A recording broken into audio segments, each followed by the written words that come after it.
Para o processo de emagrecimento, basta você contabilizar os macros, contabilizar as calorias, de acordo com o seu gasto energético diário, de acordo com a sua taxa metabólica basal. Será que é isso mesmo? Será que isso é sustentável? Será que o corpo aguenta o tranco? Será que vai dar PT a longo prazo? Então, vou falar sobre isso com vocês hoje, tá? De experiência que eu tenho, do que eu recebo algumas pessoas do meio fitness na minha consultoria, começam a ter sintomas debilitantes, e vou falar com vocês sobre toda essa questão de dieta e composição corporal adequada, tá? O que dá sustentabilidade, o que funciona, o que não funciona, né? Então vamos lá, pessoal. O que acontece? Vocês já repararam que o profissional que trabalha recomendando as dietas através de contabilização de macro apenas, de calorias, primeiro ponto, esse profissional normalmente ele faz o quê? Recomenda margarina no lugar de manteiga, recomenda óleo de cozinha, né? Óleo de canola, óleo de milho, óleo de soja, né? Os óleos de sementes refinados vegetais. Recomendo esses óleos de cozinha no lugar da banha de porco, né? Ou manteiga, ou óleo de coco. Recomendo o pão, não condenam glúten, não condenam os lácteos de modo geral. Então são profissionais que não têm essa atenção, esse cuidado em relação a alimentos inflamatórios, tá? E quando uma pessoa busca um profissional desse buscando um trabalho para emagrecimento, para otimização da composição corporal, esses profissionais trabalham apenas com a contabilização de macros, contabilização de calorias, né? E a pessoa acaba entrando numa dieta normalmente hipocalórica, depende do que ela busca, né? Ou hipercalórica, bulking, ou cutting, enfim, né? Só que esses profissionais não levam em conta a individualidade metabólica temporal daquela pessoa através dos seus biomarcadores, muito menos deixando de considerar, né, como estão os níveis de oxidação, de inflamação, como é que está a saúde mitocondrial daquela pessoa, como está o eixo HPA daquela pessoa, tá? O que acontece, pessoal? Vamos lá. A pessoa é colocada numa dieta hipocalórica, por exemplo, que ela está buscando emagrecimento. Então eles acabam passando uma quantidade de calorias, né, uma quantidade de macronutrientes abaixo do que essa pessoa usualmente, né, utiliza como gasto energético diário, junto a alimentos inflamatórios. Então pensa aqui comigo, pessoal. Se a pessoa já está numa dieta hipocalórica, isso já começa a ser um estresse para o organismo, tá? Já começa a sobrecarregar a tireoide, já começa a sobrecarregar as glândulas adrenais.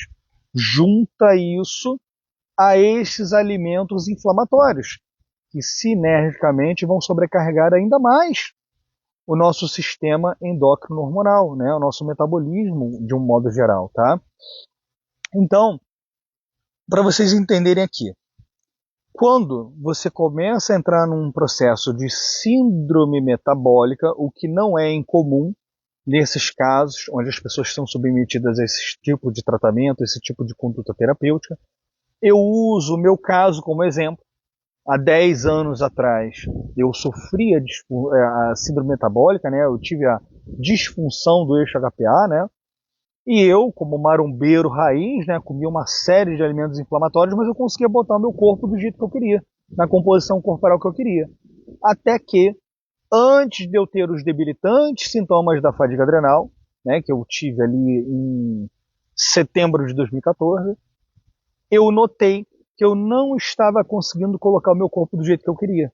Isso antes de eu ter sintomas. Eu vi que eu estava tendo retenção de tecido adiposo, onde eu não tinha normalmente, não estava conseguindo tirar aquilo ali. Eu estava tendo uma retenção hídrica, né, uma retenção de líquido além do normal, porque o meu organismo já estava começando a entrar em desequilíbrio. E isso aí começou a ocorrer mais ou menos um ano antes de eu ter o meu breakdown. Então eu estava assintomático, me sentindo bem, treinando e tudo mais, só que o meu corpo já não estava respondendo. Eu tinha apenas 26, 27 anos na época, tá? E é isso que eu vou explicar aqui para vocês. Então, quando a pessoa, e eu falo aqui, Gente, cuidado, gente. O profissional que chega lá e recomenda margarina, óleo de cozinha, Coca Zero, entendeu? Ah, tem zero calorias, pode tomar Coca Zero. Coca Zero é um lixo tóxico e tem um efeito inflamatório no corpo absurdo e que causa as alterações metabólicas que eu vou explicar aqui para vocês agora, tá? Vou trazer aqui para vocês. O que acontece, gente? Quando você está é, quando você está em um processo inflamatório, ingerindo uma série de alimentos inflamatórios, está numa dieta hipocalórica, e aí você faz bastante exercícios físicos, que seria um estresse benéfico, porém, se há muitos outros agentes estressores vindo de outros aspectos, né, entre eles através da dieta, de uma dieta inflamatória, né, e inclusive hipocalórica, né, buscando a perda de peso, acaba se tornando um estresse acumulativo, tá? O que acontece? Quando o teu organismo começa a entrar em processo de síndrome metabólica, começa a entrar em disfunção, entre um dos motivos, quando há condutas aplicadas dessa forma, o corpo começa a entrar num estado de emergência, tá? Um estado de emergência, buscando preservar a sua vida, tá? E o que acontece, gente? Ao invés de ter um resultado de composição corporal almejada, você acaba tendo um efeito contrário, tá? Por quê? Se você está entrando em síndrome metabólica, o organismo está entrando em disfunção, em desequilíbrio, tá? Começa a ocorrer algumas alterações no metabolismo, no sistema endócrino hormonal, tá? Mecanismos compensatórios, que são eles, tá? Começa a ocorrer uma conversão aumentada de testosterona para estradiol, tá? E também começa a ocorrer uma conversão aumentada de T4 para T3 reverso ao invés de T3 livre. E o porquê isso?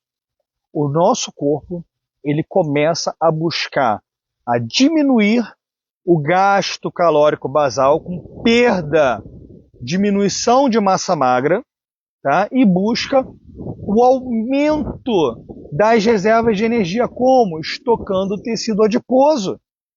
Mecanismos ao qual o corpo busca isso, que eu falei ali. Uma conversão aumentada de testosterona para estradiol, então a testosterona começa a cair, o estradiol começa a aumentar, você começa a ficar com uma proporção inadequada de testosterona em relação ao estradiol, tá? Trazendo até uma propensão para uma leve predominância estrogênica, tá? E hoje com um tipo de estilo de vida que a gente leva com água contaminada, com plásticos na nossa armazenando alimentos, né? Um cafezinho ali no copinho de plástico, protetor solar, então tudo traz propensão também à predominância estrogênica por xenoestrógenos também. Vocês entendem por que a população está tão adoecida metabolicamente falando? Então, um dos mecanismos é essa alteração, né, da proporção de testo em estradiol. E a outra é o seguinte, o T4 começa a converter mais em T3 reverso. T3 reverso é como se fosse o hormônio da hibernação. Ele diminui o seu, ele desacelera o seu metabolismo, tá? Então o T4 começa a ser convertido demasiadamente em T3 reverso e a conversão fica diminuída para T3 livre. O T3 livre ele otimiza seu metabolismo, aumenta a taxa metabólica basal, tá? E você começa a entrar nesse mecanismo compensatório, e aí você começa a ficar com dificuldade de ganhar massa magra, fica com dificuldade de perder tecido adiposo, e aí, pessoal, insistindo nesse tipo de dieta hipocalórica, a pessoa fica se sentindo fome, comendo um monte de coisa, porque é uma dieta sem terrorismo alimentar, que eles gostam de falar dessa forma, e a pessoa começa a entrar em síndrome metabólica, até que começam a aparecer os sintomas de ansiedade, insônia crônica, depressão, crise de pânico, uma série de alterações. E eu não tive poucos casos na consultoria de pessoas vindo buscar ajuda do meio fitness, justamente por esse tipo de conduta, tá? Outro detalhe, pessoal, cada pessoa tem a sua individualidade metabólica temporal. Pensa comigo, pessoal, uma pessoa que tem uma sensibilidade de insulina boa, uma sensibilidade à insulina boa, ela vai normalmente responder ok para essas dietas relâmpago aí, né? Apenas de controle de macros e de caloria, apesar de ao longo prazo começar a trazer alterações metabólicas que pode trazer propensão a ela entrar em adoecimento metabólico. Só que pensem comigo, uma pessoa que tem sensibilidade à insulina ok, tá? Ela vai responder de uma forma diferente a uma pessoa que tem uma resistência à insulina. E uma pessoa que tem resistência à insulina já tem um metabolismo um pouco mais debilitado, um pouco mais delicado. A resposta não vai ser a mesma. Uma pessoa que tem resistência à insulina, colocada numa dieta hipocalórica como essas, e com uma série de alimentos inflamatórios e liberando de tudo um pouco, porque não tem terrorismo alimentar, né?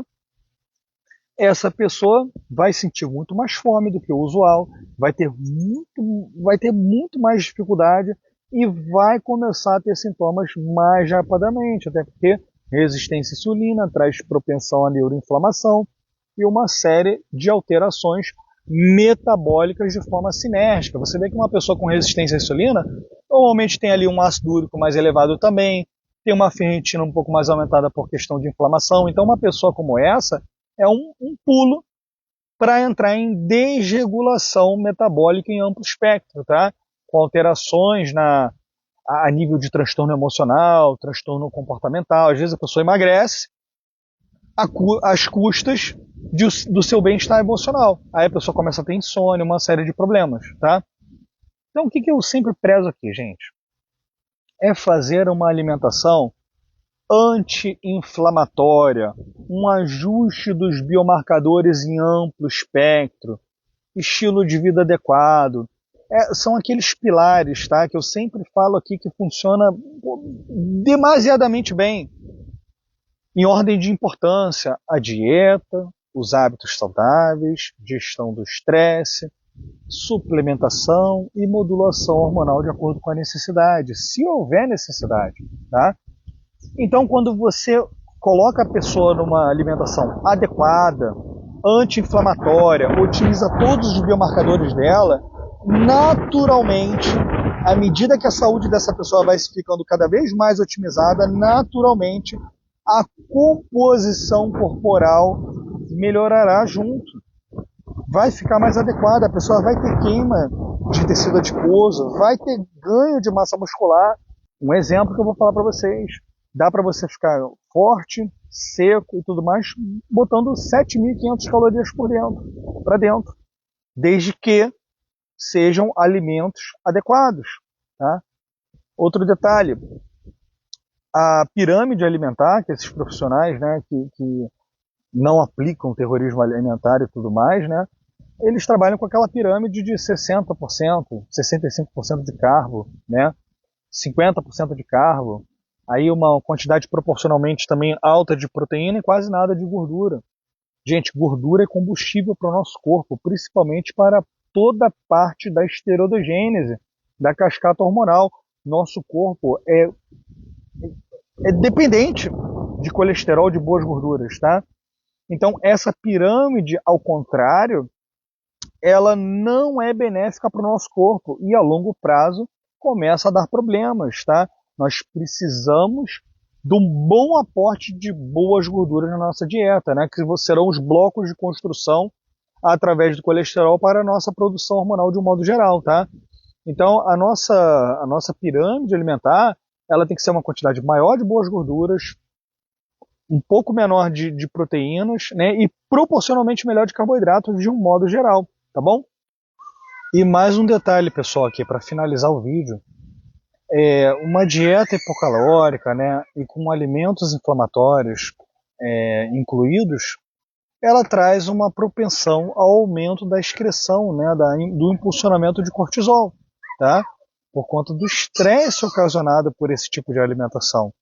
E esse cortisol, ele age em contrabalanço regulatório à testosterona, ao GH.